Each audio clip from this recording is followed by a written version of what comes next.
that's what I often see in leaders when they lean in, when they go down that path in coaching and in leadership development interventions, where they're realizing the impact that they're obviously not intending, and then kind of having to reconcile that with, well, that's not my intention. Why can't I see that? Why haven't I been able to see it for so long? Is another confronting question in that process.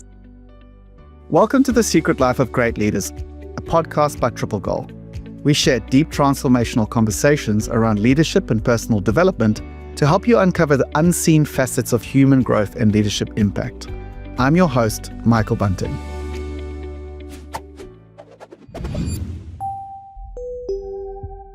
Hi, it's Michael Bunting, and welcome to The Secret Life of Great Leaders. And today I'm with Michaela Wortley. Michaela, would you mind giving us a little intro of who you are and where you are? Where I am, I'm in the EY Sydney office today on Gadigal land, and I have been with EY for about 25 years, mainly in operational HR, but then the last 12, 13 years in talent development, leadership development, and for the last 8 years, I've been heading up our internal coaching and teaming function. Fantastic. Thank you. So you get really you're seeing up close the leadership journey that people are going through. You're seeing the successes, the failures, you're seeing the challenges. And it's one of the reasons why we wanted to interview you, because you literally do see and have conversations on the secret life, right, of leaders, what's really going on for them. So what would you describe the challenge of growth is in a large organization? Just talk a little bit about, because you're in it, you're trying to help leaders grow. What are the challenges you see in helping people grow? The first word that comes to mind is vulnerability is the biggest challenge, I think. As we know, real growth comes from feeling discomfort, pushing yourself out of your comfort zone, facing challenges, leaning into difficult situations, circumstances, topics. And I think big corporates or big organizations don't necessarily automatically lend themselves to, a culture of vulnerability. There's so much politics. There is, brands that need to be upheld. There's very kind of still very strongly held old-fashioned beliefs around leadership, that you need to be stoic, that you need to have all the answers, you need to be strong, you always need to portray a positive picture. And that's contradictory to vulnerability. And do you find that the leaders, when they work with you, you get variances of willingness to open up? Absolutely. And how do because, we find that really challenging when we do our work. If a leader's not going to open up and look, we have this expression, if you can't see and own and look at the patterns that are keeping you limited, it's impossible to grow. And yet some people are so defended, and you're internal, right? So they must have in their lens, okay, I need to look at this stuff, but I'm not going to look at it in front of you because there's a natural protection. In their mind, what happens if they open up? What do you think? What are their fears for them? I think the fears originally are that they're found out.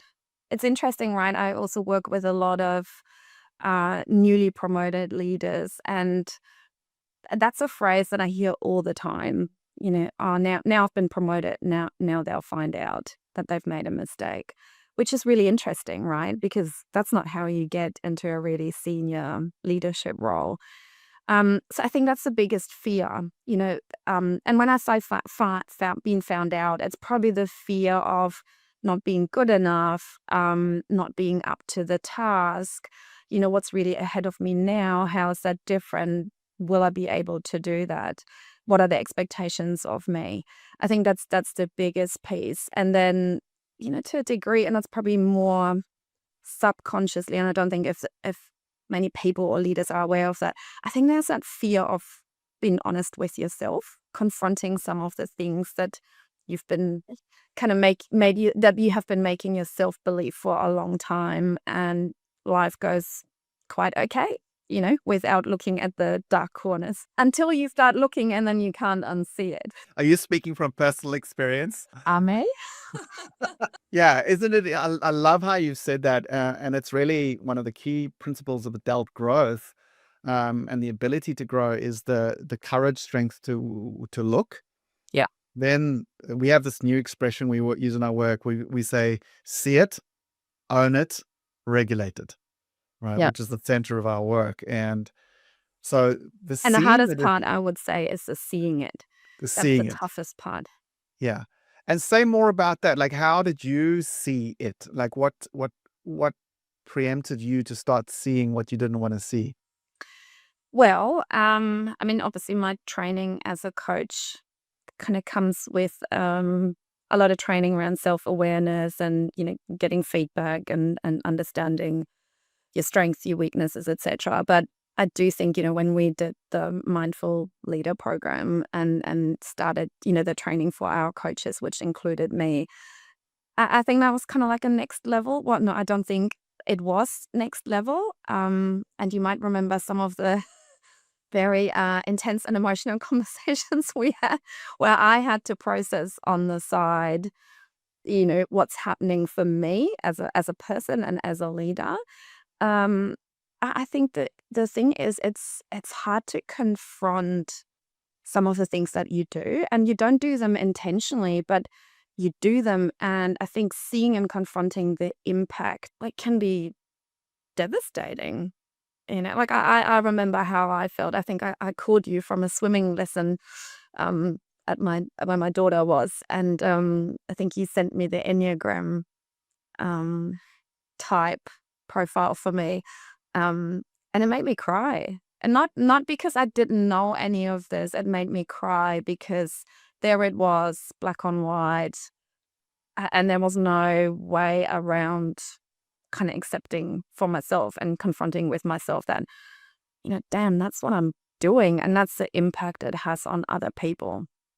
I think that's the hardest bit, and that's what I often see in leaders. When they lean in, when they go down that path in coaching and in leadership development interventions, where they're realizing the impact that they're obviously not intending, and then kind of having to reconcile that with, well, that's not my intention.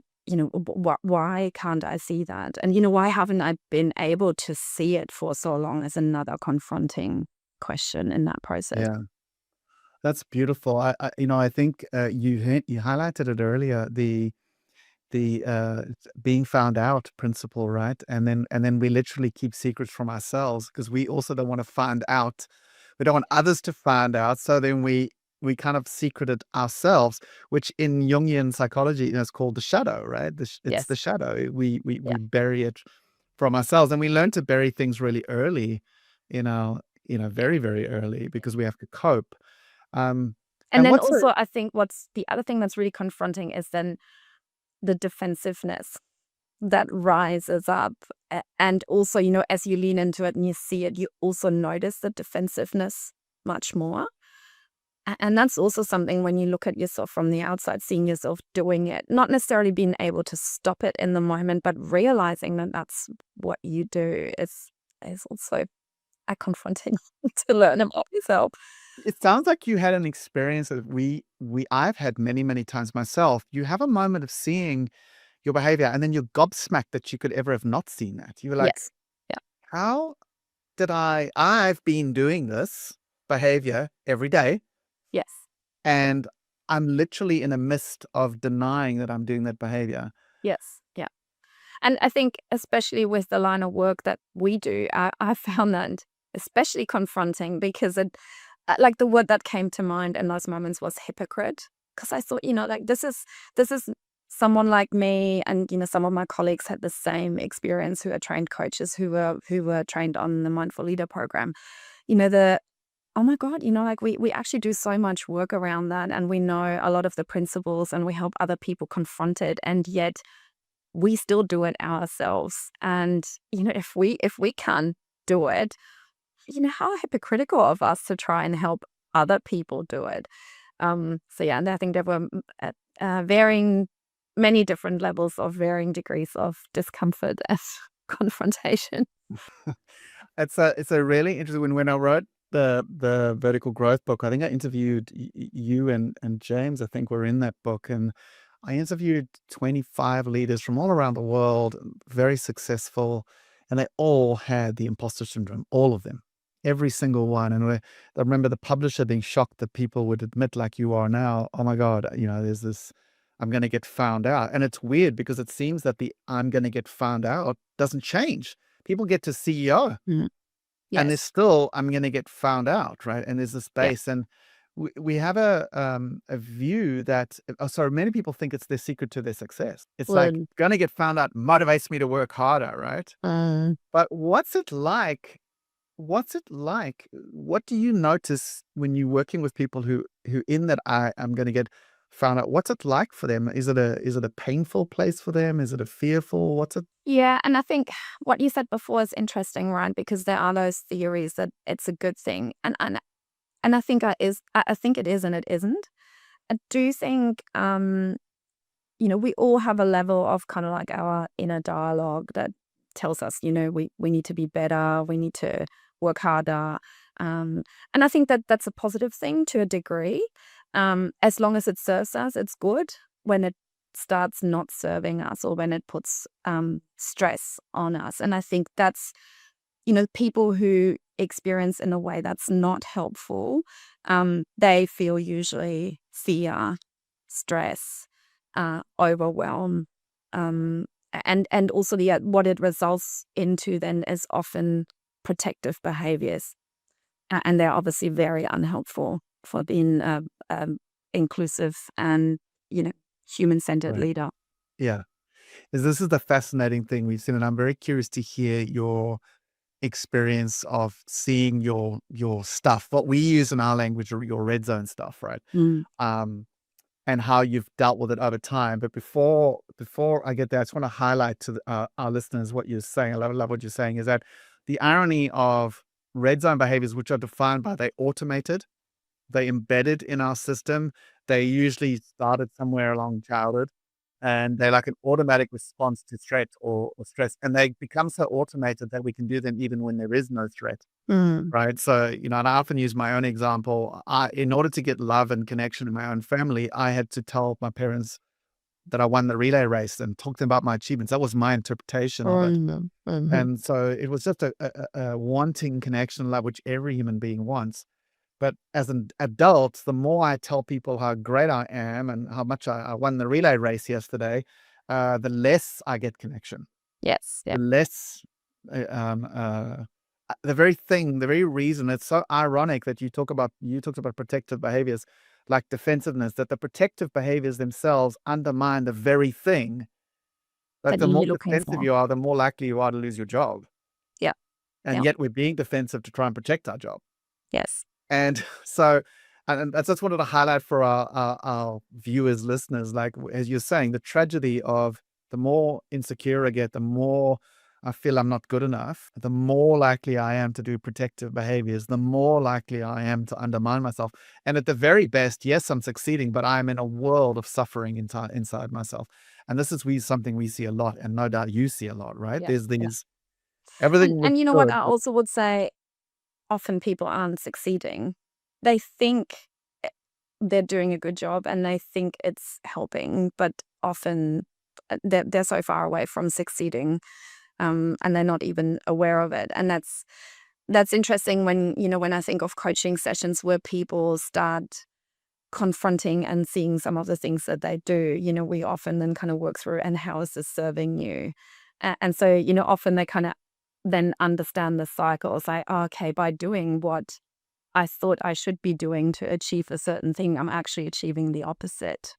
So why am I doing it? And so that then kind of really forces people to really reflect on, what are my triggers? What are my drivers? As you said, you spoke about, need for connection, etc. So it's what are the underlying needs? What is it that I actually am looking for? And then you can talk about, okay, well, what are the other things you can do? How else can you show up to achieve what you want to achieve, because clearly at the moment you're not achieving it. And it's interesting because it's really deep work and it's not necessarily the remit of corporations. And if you guys resolve that is, working with a lot of very successful, smart people in your business, that when you're doing the deeper work, it's actually pragmatic. Have you guys come to that record? Oh, this is pragmatic. It's not about depth for depth's sake. You're just trying No. to help people to behave more effectively. Yeah. Yeah. And it's interesting, right? Why corporations don't necessarily lend themselves to that type of work. When you do it and those that lean into it and embrace it, they become better leaders, they have better performance outcomes, they have better engagement in their teams because they have better conversations, they invest more in their people's growth, they care more about well-being, and they create safety, because they're showing up as a human, and they can move away from those protective behaviors, and I think that's the biggest change. So we've actually had one of our partners who's gone through the program with us say, and I told you this before, he said to me, after we had some, cultural issues and we had a very public culture review that kind of talked about, we need to focus more on creating a more inclusive leadership environment. And he said to me once, he said, Misha, if everyone would do the Mindful Leader program, we would not have had a review like that. We wouldn't have the issues. And that's really profound because, like we kind of say on the surface, it's not for corporations. Yet it absolutely is, because yes, it's the fluffy stuff, as people like to refer to it, but that's actually translating into better performance, better engagement.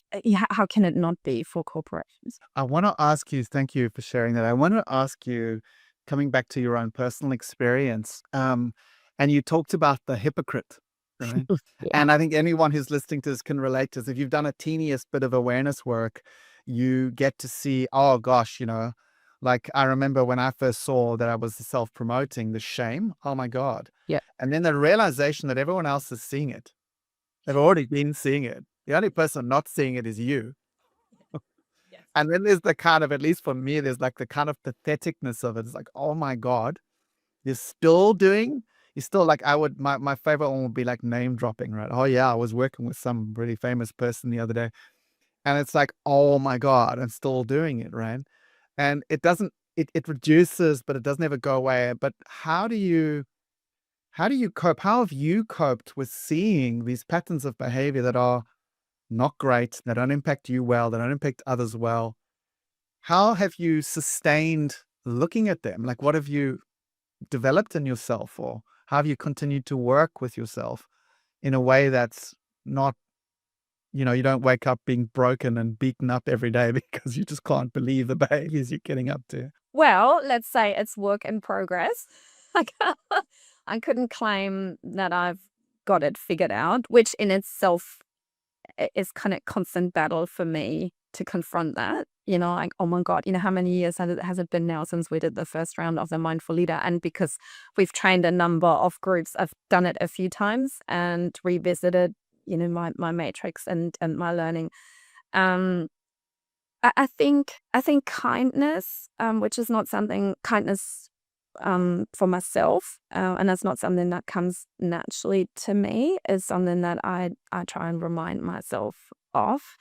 But I also made peace with the fact that I'm not gonna become a perfect human being, right? Like, I am who I am with my strengths and my weaknesses and my quirkiness.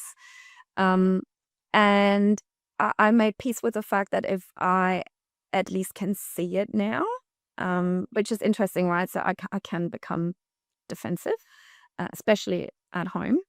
And I often can see myself, having an argument with my husband, and like part of me kind of goes, "You've been defensive. You've been so defensive," and I still can't stop it. I have learned that that's okay, because I can now go back and say, I was really defensive. I don't even know why I reacted like that. That was unreasonable. I'm sorry. Um, and I think that's big. That's an achievement in itself. And, you know, we're all human beings, we're work in progress. So I think, you know, coming back to your question, how am I coping? I think, you know, taking the little wins, be creating awareness of the things that are shifting, and kind of being kind to yourself and compassionate. Yeah, that's beautiful. Recently I st- I've been studying Gottman's work, John Gottman's work on couples. He did the biggest study ever done on married couples and what works and what doesn't work. And he came up with this phrase, the four horsemen, the four deadly sins of relationships, right? The four things that he had a 97% accuracy of divorce prediction by watching couples interact. Wow. And it was a very scientific study. And one of those four horsemen is defensiveness. And interestingly enough, um, he also talks about the cycle of relationship, that all relationships go through a phase of harmony, then disharmony, then repair. And that's how healthy relationships work. And you highlighted something beautiful about being able to be self-aware, humble enough, and to look at our stuff, which is that enables you to make repair. You've just described making repair, and that's the natural cycle and what maintains relationship. And if we don't make repair, the relationship starts shattering and breaking. And so I think that's a really beautiful illustration of the value of being able to see what you're doing and own your, with a certain frustration, why is it doing it again, but a humility and an acknowledgement. And I love something you've said that we hear from all leaders that we work with that are really quite aware is they're able to talk about, I'm a work in progress. Mm. I am a work in progress. Yeah. I'm not perfect, and I'm never going to be perfect. Because I think, to your other point, the leaders who are so scared about being found out, isn't it true that what's your experience? Isn't it true that they end up trying to be perfect, and Yeah. that's the very part of the poison? Yes. Yeah, absolutely. And I think that's one of the biggest challenges, it's especially, in an environment like ours, there is an expectation that, you're always right, you have it figured out, you're perfect. And that kind of breeds a lot of those protective behaviors, right? And it's such a shame because especially in like a VUCA or Barney environment or however you want to describe it now, there is no such thing as perfection. It's the humanity, it's being humble, it's being curious, it's being willing to grow and learn and find new solutions that actually will take us forward as humanity, as well as companies. And so I think it's a really important skill. And I think I said to you before, it's sometimes I wish I wouldn't have seen all the things that I do because it is hard work and there's so much more to be upset with yourself about.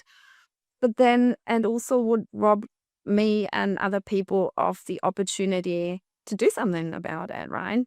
Like rather than being a, unlikable human being because I continue to do the things that I do and can't even see it. At least I have the opportunity to kind of go, that sorry, that wasn't great. I'm not proud of that. And what I'm learning from that is, and it's interesting, I try and instill that in my kids as well. And it's interesting to see their reaction to it and how it makes sense to them. And it's really also highlighted for me the importance to instill that early in our kids and people that, but being brave and have bravado and constantly trying to be strong is not a good thing. It's not a good thing for the people around you, but it also isn't when you think about the mental health issues that we're facing in our society. It's clearly not a good thing for us either. Yeah, wonderful. So I wonder if you could, as we just wrap up, I've really enjoyed this chat, Michaela. Thank you. I wonder if you could wrap up, like if you're watching this and you're listening to this, you go, "Oh my God, okay, how do I start?" Like, okay, I'd like to see more about my own behaviors so that I can see where I'm getting in my own way. Um, what would you like? What are you trying to teach your kids, if you will? Like, how do they get to see what they're up to, and what's your Yeah. And to be honest, it wouldn't be different to my kids to give. the advice I give to my coachees, it's or advice, encouragement I give to my coachees. I think the first thing is really opening your eyes to the impact some of the things that you're doing are having on yourself and on others. So, if you do certain things, how useful are they to you? But also, how do they make you feel? And how do other people respond to that? So I think that's a good starting point to think about, what's even going on. But the other really important thing is you need to ask other people. You need to get feedback, and you need to be willing to listen to the feedback. Asking for feedback to then explain it away, don't even bother. And people will know that you're doing it, and you won't get honest feedback anyway. But really, I think a really useful way of inviting honest feedback, especially in a corporate environment or in a work environment, is by maybe sharing some of your own reflections first. I've been thinking, here's something that I do, and I'm wondering, how this is landing. I'm getting a feeling that that's not great. Can you give me some feedback on that?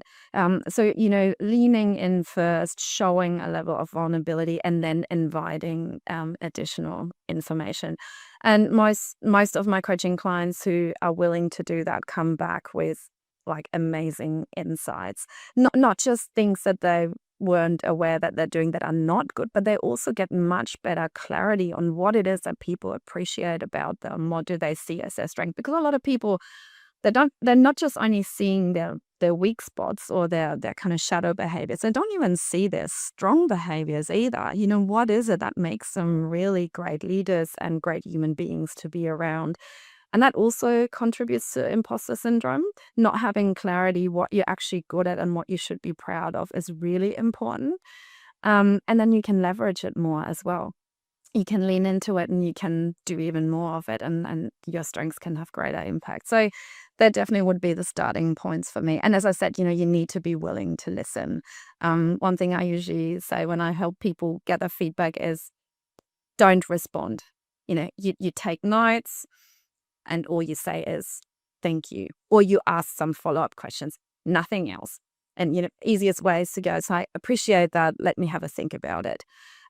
Because otherwise there's a risk that you're immediately going into defensiveness, and people can see that.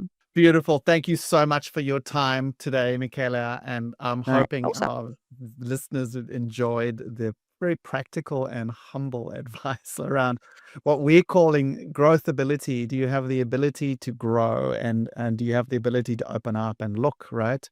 And the courage and strength it takes. And really watching you go through your journey there's like an inner smile, because when you're recognizing your own stuff, I'm like, oh yeah, Yes. I know that. I'm with you. So yeah, thank you so much for your time today. My pleasure. And thanks for taking me on that journey and exposing me to all that stuff. It's been great. The Secret Life of Great Leaders is brought to you by Triple Goal, where good coaches become great and leaders grow their impact where it matters most. Discover more at triplegoal.com. Make sure to search for The Secret Life of Great Leaders in Apple Podcasts, Spotify, YouTube, or anywhere else podcasts are found. Click subscribe so you don't miss any future episodes. On behalf of the team here at Triple Goal, thanks for listening.